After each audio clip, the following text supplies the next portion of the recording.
नमस्कार दोस्तों, स्वागत है आप सभी का लर्निंग कैप्सूल से कंसेप्ट के इस नए वीडियो में। और जैसा कि आप स्क्रीन पर देख सकते हैं, लॉजिकल रीजनिंग कंप्लीट सेक्शन जो मेमोरी बेस्ड पेपर था पूरा उसका है ये।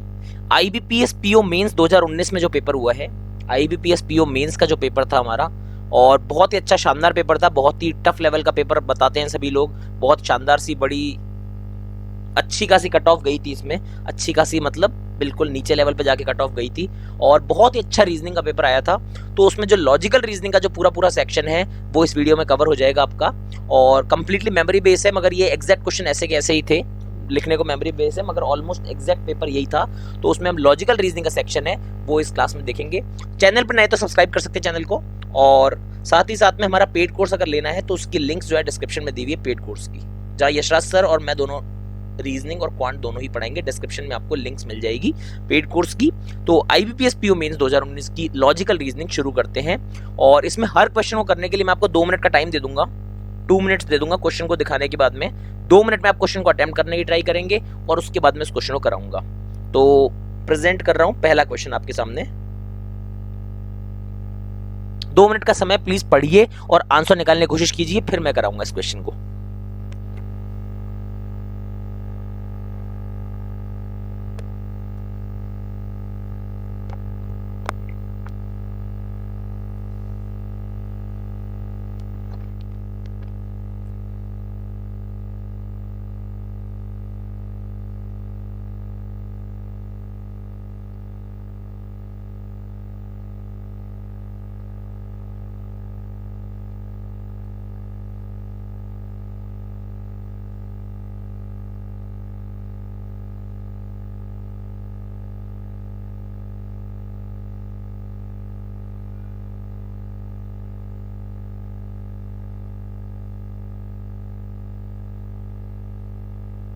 जोकर बन गया क्या बैटमैन वाला? पता नहीं क्या बना है।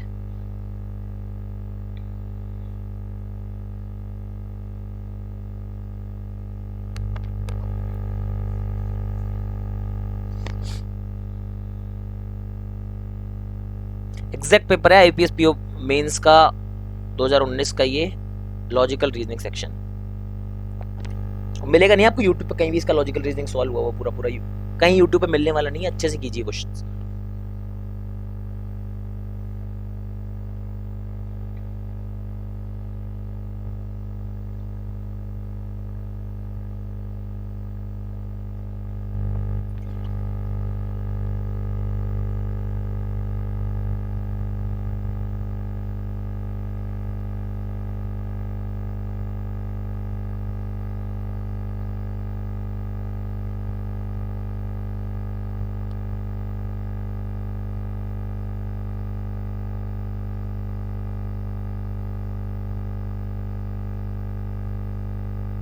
चलिए शुरू करते हैं। क्वेश्चन को क्या है, द सिंपल, आपके 2 मिनट पूरे हो गए हैं, मैंने 2 मिनट आपको दे दिए थे। The simplest and the most cost effective way to upgrade your home, dash लगाया है, मतलब सिंपलेस्ट और most cost effective way to upgrade your home. अच्छा स्टेटमेंट है। Exchange your old furniture and get 25% to 33% off on the new furniture and advertisement of a furniture company. तो ऐसा कुछ है कि आपके होम को अपग्रेड करने का मोस्ट कॉस्ट इफेक्टिव और सिंपलेस्ट वे जो है वो ये है कि एक्सचेंज और ओल्ड फर्नीचर एंड 25 से 30%, 33% आपको ऑफ मिल जाएगा नए फर्नीचर पे। एक फर्नीचर कंपनी का एडवर्टीजमेंट ऐसी बात कहता है। ये हमारा स्टेटमेंट है, हमको अजम्पशन बताने हैं, ठीक है। Nowadays there is no demand for furniture products unless some attractive scheme is offered। ये बिल्कुल बात गलत हो जाएगी, क्योंकि नो डिमांड फॉर फर्नीचर कहीं मेंशन नहीं है कि भाई फर्नीचर की डिमांड ही नहीं है तो कोई खरीदेगा क्यों? फिर हटा दो बात को, फर्नीचर की डिमांड से कोई रिलेशन नहीं है इसका, फर्नीचर की डिमांड है या नहीं है। आगे क्या बोल रहा है, some customers always desire to have best quality and do not bother either for cost or for convenience। ये भी गलत हो गया, क्यों भाई? Do not bother either for cost, अगर कॉस्ट के लिए बॉदर ही नहीं करेंगे, कॉस्ट उनसे फर्क पड़ता ही नहीं है, तो फिर ये डिस्काउंट्स कोई क्यों देगा?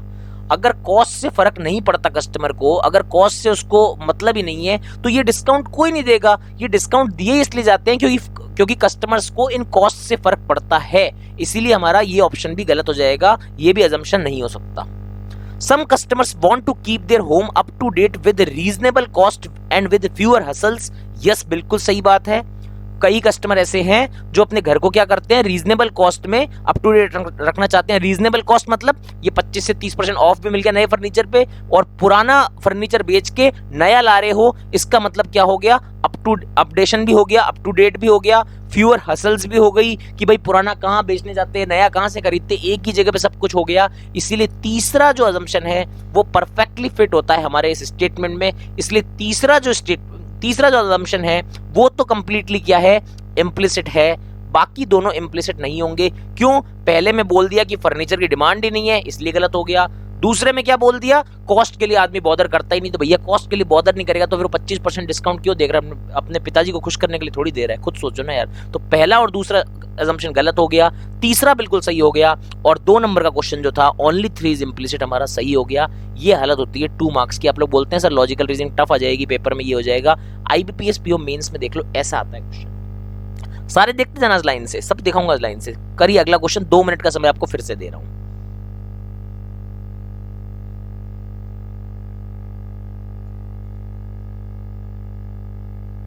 Please solve.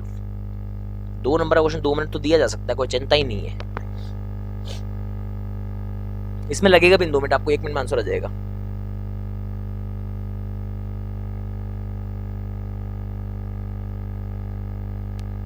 एक मिनट टाइम है यार इस क्वेश्चन के लिए बस।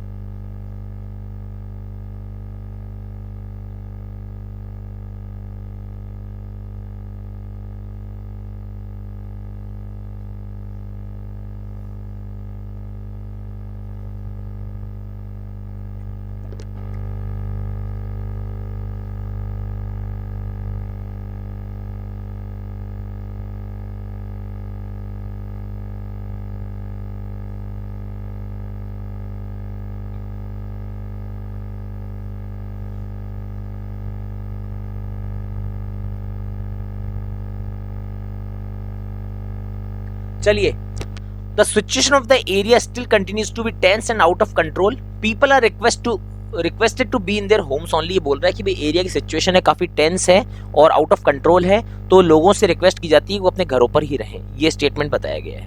तो एरिया की सिचुएशन को टेंस है, कुछ हो रखा है मतलब है ना, और लोगों को बोला है घर पे रहो। ठीक है, अजम्पशन क्या है, there had been some serious incident. Yes, कुछ सीरियस हुआ होगा, इसीलिए इसका मतलब ही तो तभी तो एरिया की सिचुएशन क्या है, टेंस और आउट ऑफ कंट्रोल है। पहला सही। People will not go to the office, सही। भाई एरिया की अजम्पशन है ना, तो लोग ऑफिस नहीं जाएंगे। क्यों? भाई जब लोगों को मना कर दिया घर पे रहना है और एरिया की स्थिति कुछ टेंशन में है, आउट ऑफ कंट्रोल है, अगर बोल देते लोगों को सिर्फ रिक्वेस्ट की कि बाहर नहीं निकलना है, तब तो लोग जाएंगे। ये कोरोना में गए उछल उछल के, मगर एरिया की सिचुएशन में कुछ पंगा हो रखा है, आउट ऑफ कंट्रोल हो रखी है, तो फिर लोगों के अंदर दिमाग है भैया बाहर जाएंगे तो कोई कुछ हो जाएगा, तो लोग ऑफिस नहीं जाएंगे। तीसरा क्या है, normalcy will be restored shortly. किसने बोला शॉर्टली हो जाएगी? अभी तक तो बोला है कि अभी तक कंटिन्यूज टू बी टेंस, अभी तक सिचुएशन खराब चल रही है। अब आगे क्या होगा क्या नहीं होगा, वेरी शॉर्टली होगा, लॉन्ग तक जाएगा, किसी को नहीं पता। तो पहला और दूसरा तो इम्प्लिसिट हो जाएगा, 1 and 2 आर इम्प्लिसिट, थर्ड नहीं हो पाएगा। क्यों? क्योंकि normalcy will be restored shortly, ये शॉर्टली वर्ड अपने को पसंद नहीं आ सकता। हमको क्या पता अभी होएगी, 2 साल बाद होएगी, 1 महीने बाद होएगी, क्या कंडीशन है बाहर क्या पता। ये दोनों गारंटी है। हाँ भाई लोग ऑफिस नहीं जाएंगे, अजम्पशन मान के अज्यूम कर सकते हैं। अगर यही कंक्लूजन होता तो ये गलत हो जाता। तो आप बोल देते सर, कई लोगों के मन में भी डाउट चलेगा सर ये विल का यूज हुआ है सर यहाँ पर, इसको आपने कैसे कर दिया, रट के आए हैं कई लोग कि विल आते ही आंसर गलत हो जाता है। तो वो चीज नहीं होती, विल आते ही आंसर गलत कर दोगे, क्योंकि अजम्पशन है तो अज्यूम तो आप कर सकते हो कि हाँ यार नहीं जाएंगे ऑफिस, मगर कंक्लूजन होता तो ये गलत हो जाता, क्योंकि फिर आप डेफिनेटली नहीं कह सकते थे, फिर आप बोलते सर इक्का दुक्का लोग तो उठ के जाएंगे ही। मगर अजम्पशन में आप मान सकते हो कि हाँ यार अजम्पशन में ये वाली गुंजाइश होती है हमारे पास में, इसलिए 1 और 2 क्या हो जाएगा, करेक्ट हो जाएगा, और थर्ड आपका क्या हो जाएगा, गलत हो जाएगा। 1 and 2 are implicit, third is not, इसलिए आंसर हो गया मेरे इस क्वेश्चन का बी। मैं आता हूं थर्ड क्वेश्चन पे। 1.5 minute फॉर दिस क्वेश्चन।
चलिए चलते हैं इस क्वेश्चन को सॉल्व करते हैं। मेंस के क्वेश्चन है, थोड़ी इज्जत दो, सही सही करो, अच्छे से आंसर निकालो इसके।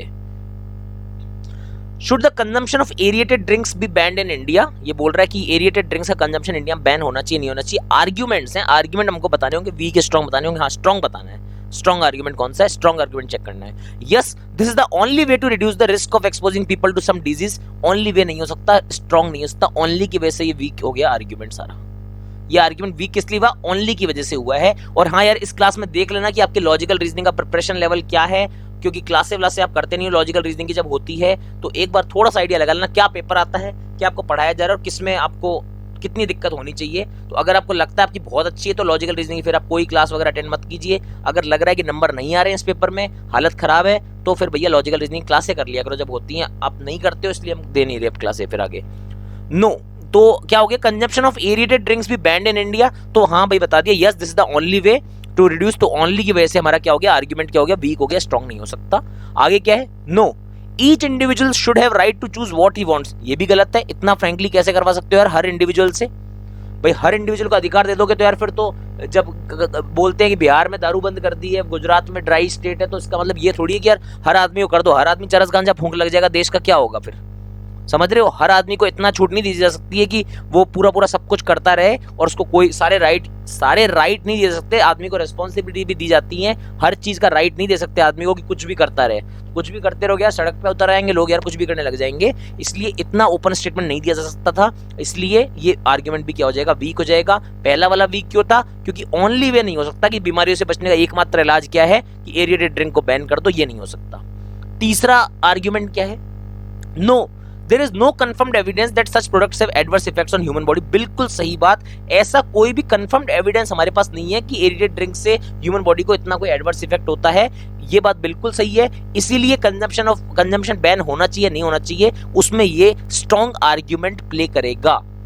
देखो स्टेटमेंट में जो भी दिया कि ऐसा होना चाहिए, नहीं होना चाहिए, चाहे तो उसका यस लाने के लिए, चाहे तो उसका नो लाने के लिए आर्ग्यूमेंट चेक करना है कि आर्ग्यूमेंट का मतलब कई लोगों को पता ही नहीं होता। सर आर्ग्यूमेंट क्या होता है? कंक्लूजन की तरह ले लेते हैं उसको। अरे भैया आर्ग्यूमेंट का मतलब ये है कि चाहे तो उसका आंसर हाँ आए, चाहे तो ना आए। आर्ग्यूमेंट है, दलील है, जो कोर्ट में पेश नहीं करते, वो तारीख पे तारीख मिलती है सन्नीबाजी को, वो वाली चीज है ये आर्ग्यूमेंट। उसके लिए दलील पेश करनी है। चाहे तो आप हाँ में उत्तर लाओ, चाहे ना में लाओ, उसके लिए मजबूत दलील कौन सी है। तो आप बोलोगे अगर कि अरे भाई जब शरीर में इसके एडवर्स इफेक्ट के प्रूफ ही नहीं नजर आए तो अभी से इसको बैन क्यों कर रहे हो, इसलिए इसको बैन नहीं करना चाहिए, तो ये स्ट्रांग होगा। आप ये सोच के आर्ग्यूमेंट क्या करो, कोर्ट में सन्नीबाजी की तरह खड़े हो, तारीख पे तारीख, तारीख पे तारीख, ये सब कर रहे हो। समझ में आई बात? तो ऐसे तरह से आपको वीक और स्ट्रांग निकालना है। फोर्थ देखा आपने, yes it is band in many other countries also. यार ये कहां से कभी लॉजिक हो जाएगा कि बाकी दो देश ऐसा करते हैं इसलिए मैं भी ऐसा करूंगा? ये कोई स्ट्रॉन्ग आर्ग्यूमेंट थोड़ी कहलाएगा कि अरे उसने ऐसा कर रखा है यार, वो फतवा जारी करते हैं हम भी करेंगे। अरे यार ये क्या बात है? हर देश की अपनी अपनी कंडीशन है। उस देश में बैन है तो है, यहाँ पर नहीं है तो नहीं है। अब यहाँ पर ड्राई स्टेट बना रखे हैं, हर स्टेट हर कंट्री थोड़ी बना लेती है ड्राई स्टेट। वहां तो वो तो सुबह खाना, सुबह मम्मी के साथ दारू पी रहे हैं, रात को पापा के साथ पी रहे हैं, उनका क्या भरोसा है? तो इसीलिए सिर्फ और सिर्फ स्ट्रॉन्ग होगा। बिल्कुल दिमाग एकदम लॉजिकली सोचा करो, ज्यादा इसमें फंसा मत करो। सर वो विल की कंडीशन क्या होती है? यार कोई कंडीशन नहीं होती यार, ये लॉजिकल रीजनिंग है। कई मास्टर पढ़ाएंगे आपको एकदम, और बच्चों याद कर लो, विल आता है तो ये आता है, वुड होता है तो ये होता है, मे करना है तो ये करना है। क्यों करना है भाई? रट्टा मार के लॉजिकल पास करोगे क्या यार? लॉजिक लगाओ। लॉजिकल से मैं मेरी क्लास में बताया पहले ही मैंने। तो यहां पर क्या हो जाएगा, जो तीसरा आर्ग्यूमेंट है वो तो स्ट्रॉन्ग है, ओनली 3 इज स्ट्रॉन्ग हो जाएगा आपका आंसर, और इस तरह से आपका आंसर निकल जाएगा सी। अगले क्वेश्चन में बढ़ता हूं और उसके लिए टाइम देता हूं आपको परफेक्टली 2 मिनट्स। इस बार अच्छे सॉल्व करिएगा।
Sorry.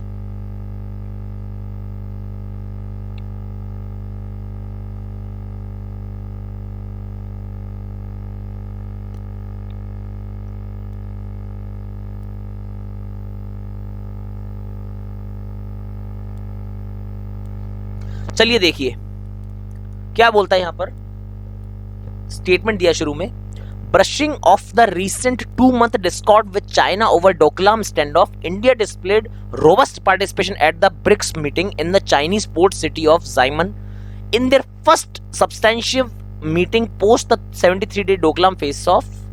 Prime Minister Modi and Chinese President Jinping held constructive talks constructive इस तरह से मेंशन किया हुआ है, during which it was reaffirmed that maintaining peace and tranquility in the border areas was a prerequisite for the development of Indo-China relations.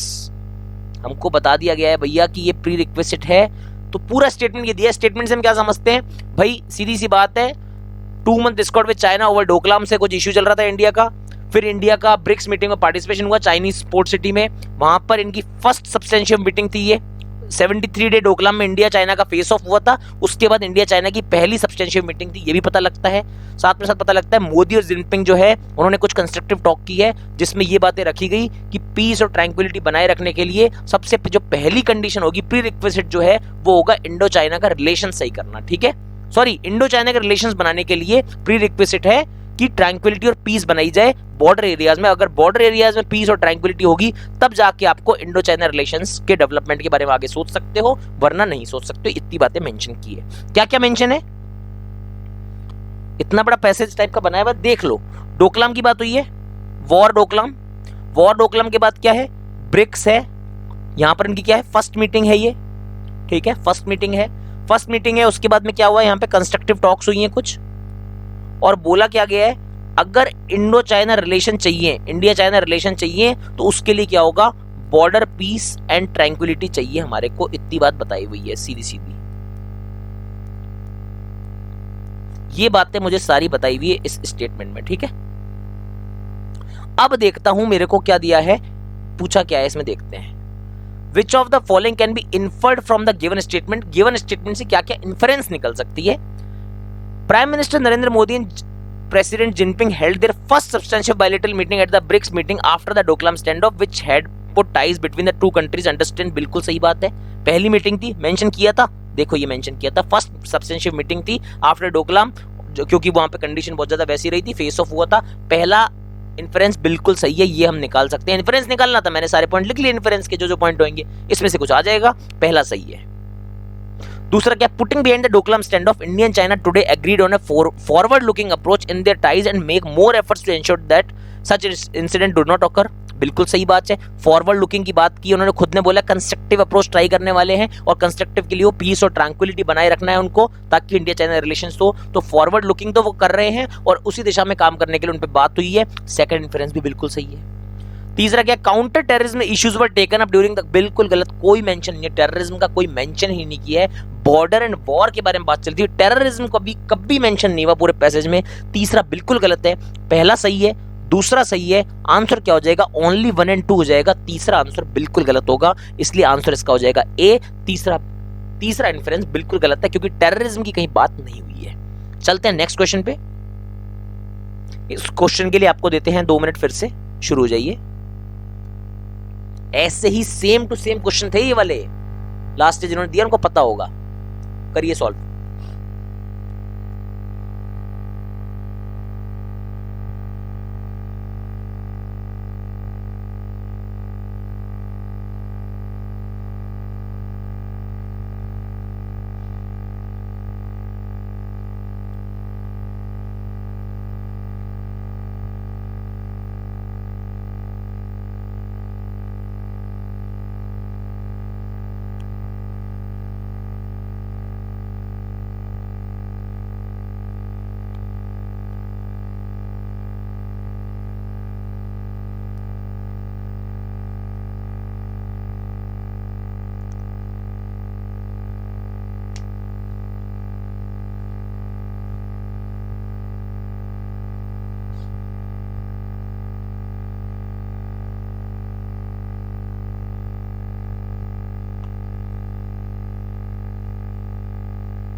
चलिए मैं करा रहा हूं इस क्वेश्चन को, अब देखते हैं क्या है।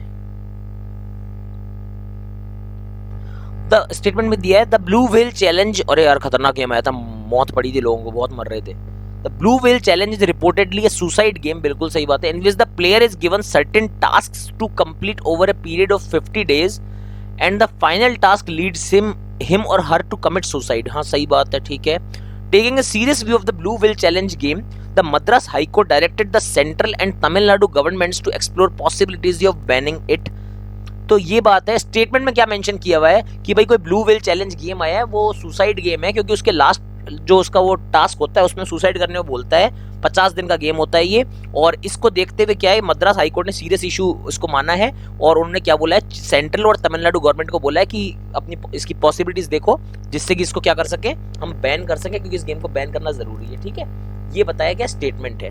अब क्या बोला है, ये 1 2 3 4 दिया हुआ है, ये 1 दिया हुआ है, 2 दिया हुआ है, 3 4, which of the following will be the preventive course of action. अच्छा, कोर्स ऑफ एक्शन देखना है ताकि reducing the impact of suicide game, इस सुसाइड गेम के इम्पैक्ट को कम करने के लिए क्या क्या कोर्स ऑफ एक्शन लिए जा सकते हैं, इनमें से 1 2 3 4 में से देखते हैं।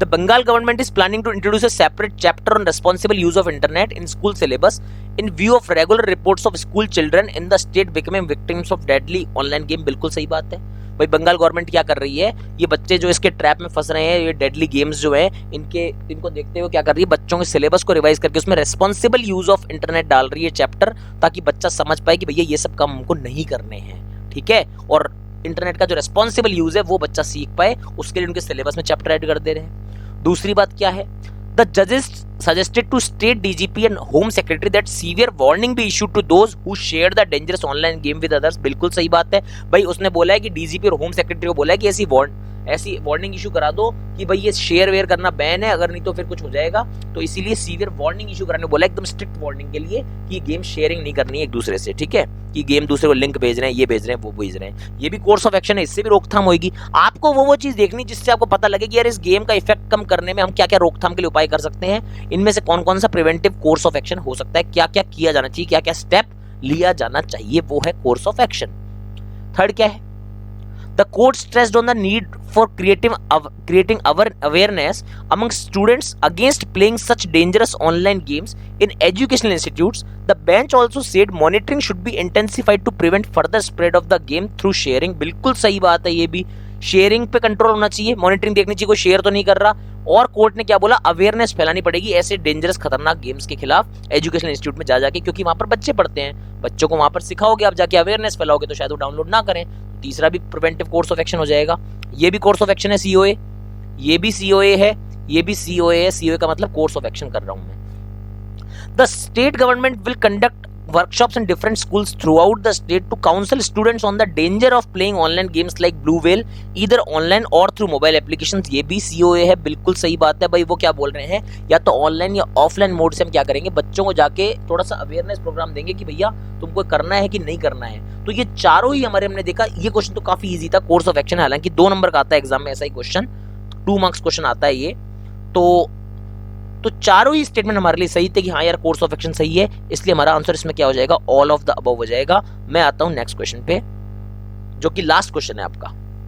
6 ही क्वेश्चन आए थे, 12 नंबर के 6 क्वेश्चन थे आपके, 6 क्वेश्चन 12 मार्क्स, और आप देख लो क्या लेवल आता है। और यही अगर आप, मैं बता रहा हूँ, मान के चलना, यशराज सर ने भी कल एक पजल कराई थी, पहले मैंने एक पजल कराई है, 3-3 4-4 नंबर की पजल्स आती हैं, वैसे 4 पजल बनाओगे तो जाके इतने नंबर मिलेंगे जितने इसमें मिल जाएंगे आपको। अब खुद सोच लो क्या सिचुएशन क्या है पेपर की, और लॉजिकल रीजनिंग की कितनी इंपॉर्टेंस है। 3-3 नंबर की पजल आती है, ब्लड रिलेशन वाली आई थी, ब्लड रिलेशन की एक पजल थी 3 नंबर की, आईपीएस पीओ मेंस की बात कर रहा हूं, एक डायरेक्शन की पजल थी, 2 कोडिंग डिकोडिंग आई है, एक यशराज सर ने करा दी है, एक 3 नंबर की उस दिन मैंने कराई थी, वो बुक पेज नंबर कोड वाली, हाँ वही होगी, उनमें से एक ही हो गई, बुक पेज नंबर कोड वाली। अब ये 3-3 नंबर के एक पजल बनाओगे यार ये 2-2 नंबर ऐसे मिल रहे, 4 पजल ऐसी बनाओगे तब जाके 12 नंबर आएंगे। और ये 6 क्वेश्चन अगर आता है लॉजिकल रीजनिंग सीधा टिक करो, कितना टाइम बचने वाला है खुद सोच लो यार। तो चलिए करिए इस क्वेश्चन को, समझ जाइए लॉजिकल रीजनिंग की इंपॉर्टेंस और क्लासेस किया कीजिए। इसलिए मैंने सोचा चलो पूरा पेपर लाया था ताकि एहसास हो जाए बच्चों को कितने कितने नंबर आ रहे हैं। अपना स्कोर लिखना, 6 में से कितने स्कोर हैं, 12 में से स्कोर बताना अपना कितना आता है। 6 में से जितने क्वेश्चन सही हुए हैं और नेगेटिव में -0.5 काट लेना और स्कोर कमेंट्स में बताना मेरे को, यहाँ मत बताना चैट लाइव चैट में नहीं, कमेंट्स में बताना कि 12 में से कितने नंबर आए। गलत को -0.5 देना और सही को +2 देना और फिर देखना किस हालत में वो लॉजिकल रीजनिंग में। जिसका स्कोर 8 से ऊपर आ रहा है दैट इज गुड, मगर 8 से नीचे आ रहा है तो हालत खराब है, सुधार लो अपनी।